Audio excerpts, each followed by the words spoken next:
여러분, 여기에 문제가 있어 보이나요? 깨끗해 보이는 이 등기부등본 한 장 믿고 거래했다가 순식간에 수억 원을 날릴 수 있다면 믿으시겠나요? 뉴스에 따르면요, 60대 부부가 평생 모은 돈으로 드디어 내 집 마련을 했다고 하는데요, 분명 등기부등본까지 당시 꼼꼼히 확인하고 산 거였다고 합니다. 그렇게 1년 동안 정말 행복하게 살았는데 어느 날 전 집주인이 대출금을 갚지 않아서 이 등기부등본의 근저당권이 사라지지 않았다는 연락을 받았다고 합니다. 분명 등기부등본이 깨끗했는데 이런 연락을 받아서 황당하지만 충격적인 건 법원에서도 등기부등본에 근저당권이 남아있다고 판결을 해서 순식간에 수억 원을 날리게 된 사례인데요. 이런 사례가 별로 없을 것 같나요? 실제로 이런 사례들이 증가하고 있어서 뉴스에도 여러 번 보도가 됐는데요. 만약 이게 나한테 일어난다면 어떻게 될까요? 그러면 단 한 번의 실수로 수억 원을 날리게 될 수 있는데요. 문제는 위와 같은 상황은 사실 중개사도 놓치기 쉽거나 모를 수도 있다는 사실입니다. 집을 매입해 보신 경험이 없으시다면 안 그래도 용어도 낯설고 절차도 복잡해서 더더욱 알기가 쉽지 않습니다. 하지만 이번 영상에서 실제 사건을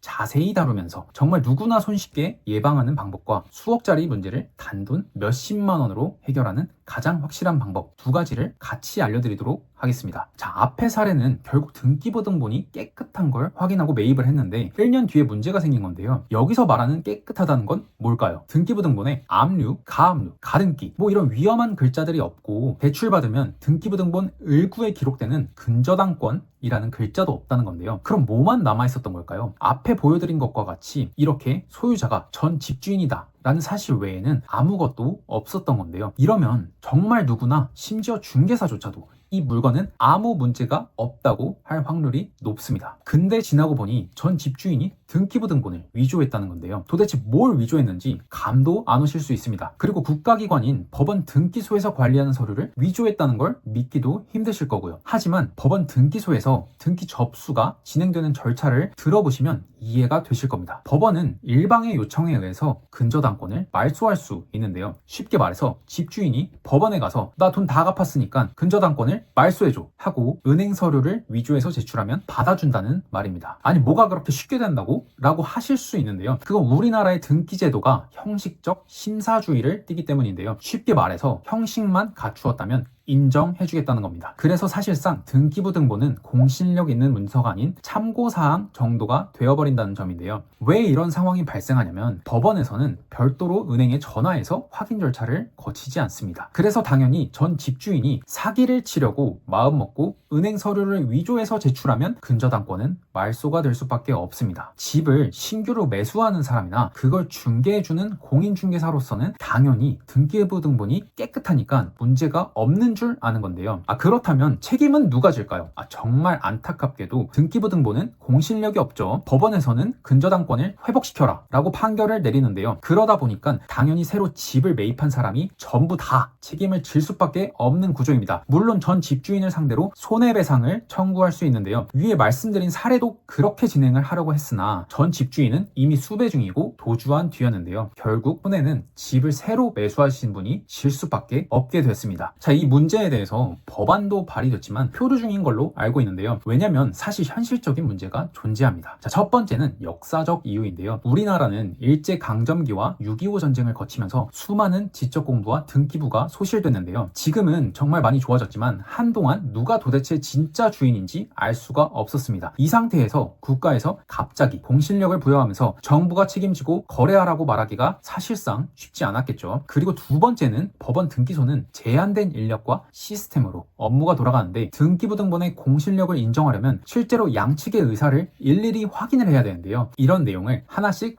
확인하기에는 인력이 턱없이 부족하다는 현실적인 한계가 존재하고요. 만약 법원에서 지금처럼 형식적 심사주의를 띠지 않는다면 등기부등본에 문제가 생길 경우에 누군가 법원을 상대로 소송을 걸 수가 있겠죠. 그러면 법원이 손해를 배상해야 되는 경우가 나올 수 있는 상황도 생길 것이고 이런 다양한 이유에서 사실상 쉽지 않다고 합니다. 한편으로는 그럼 은행 측에서는 집주인이 바뀌었는데도 왜 1년 넘게 몰랐냐라고 할 수 있는데요. 근저당권이 말소된다거나 소유자가 바뀌어도 은행이 별도로 통지는 가지 않기 때문에 그러는데요. 은행에서 아마 등기부등본상 근저당권이 말소되었다는 사실을 인지한 시점도 기존 집주인이 대출이자를 수차례 납부하지 않은 시점일 확률이 높습니다. 대출이자를 납부하지 않으니까 은행에서 이 집을 경매로 넘기려고 등기부등본을 열람했는데 본인들의 근저당권은 말소되어 있고 소유권은 엉뚱한 사람한테 넘어가 있었겠죠. 은행은 그래서 당연히 소송을 걸었을 테고 소송을 거니까 현재 집주인도 알게 되었을 것 같습니다. 자, 그렇다면 우리는 앉아서 당하고만 있어야 되나? 라고 생각이 드실 텐데요. 이와 같은 문제가 발생하지 않게 확률을 최대한 낮추는 방법이 존재하긴 합니다. 자, 일단 등기부등본을 보는 방법만 정말 간략하게 설명드릴 건데요. 등기부등본은 총 3파트로 구성되는데, 자, 표제부, 갑구, 을구입니다. 표제부는 건물과 토지의 면적, 위치 등이 나타나는 부분이라고 생각하시면 되고, 갑구는 소유권에 관한 내용, 즉 누가 집주인인지 나와 있다고 생각하시면 될 것 같고요. 을구는 소유권 이외에 관한 권리사항이라고 해서 대출 내역이 있다고 생각하시면 편할 것 같습니다. 자, 그렇다면 이 문제가 생긴 배경으로 가보면요. 결국 전 집주인이 대출 사실을 숨기기 위해서 집을 매도하기 전에 을구에 있는 근저당권을 임의로 삭제한 건데요. 반대로 그렇다면 우리는 그럼 이 대출을 갑자기 삭제했는지를 확인해보면 되겠죠. 제가 그 방법을 지금 알려드리도록 하겠습니다. 일단 등기부등본은 2가지 방식으로 발급받을 수 있는데요. 하나는 현재 유효사항, 나머지 하나는 말소사항 포함입니다. 무슨 차이냐면 기본적으로 등기부등본은 이 부동산의 권리관계를 나타내는 서류인데요. 집의 소유자는 계속 바뀌고 그에 따른 대출도 계속 바뀌잖아요. 간단하게 말하면 현재 유효사항으로 등기부등본을 떼면 현재 남아있는 유효한 내용만 나온다고 보시면 될 것 같고요. 말소사항 포함으로 발급을 하신다면 이 집이 만들어지고 나서부터 생긴 모든 이력이 다 담겨 있다고 생각하시면 될 것 같습니다. 자, 그럼 우리는 2가지 방식으로 전부 다 발급을 받아볼 건데요. 처음에는 너무 어렵게 보시지 말고 현재 유효사항으로 발급받으시기 바랍니다. 현재 유효사항으로 발급받았는데 위험한 글자인 압류, 가압류, 가등기 등이 적혀 있으면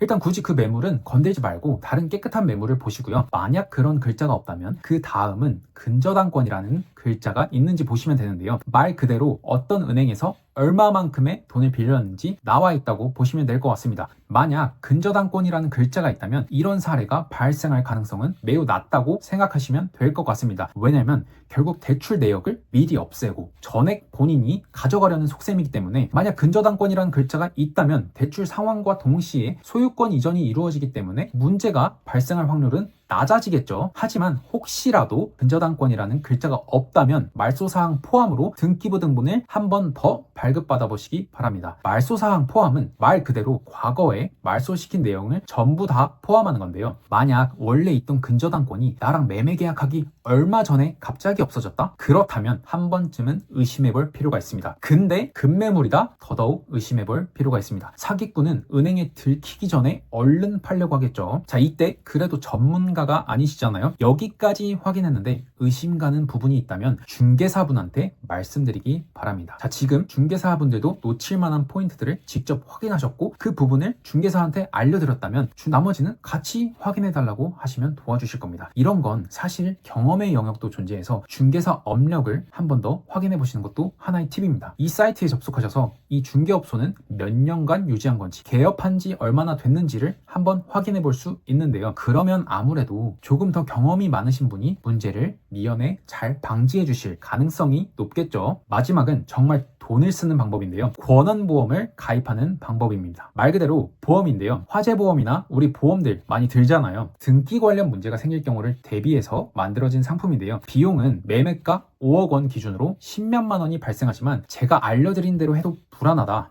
정말 모르겠다. 복잡해 죽겠다. 만약 혹시 등 모든 경우의 수를 제거하고 싶다고 생각하시면 비용은 들지만 가장 확실하게 예방할 수 있다고 보시면 될 것 같습니다. 자, 고생하셨습니다. 집을 하나 마련하는데 정말 신경 쓰실 일이 많으실 텐데요. 제가 최대한 간단하게 알려드린 방법이니까요. 꼭 한번 참고하셔서 사용해 보셨으면 좋겠습니다. 만약 도움이 되셨다면 구독과 좋아요 한 번만 부탁드리겠습니다. 감사합니다.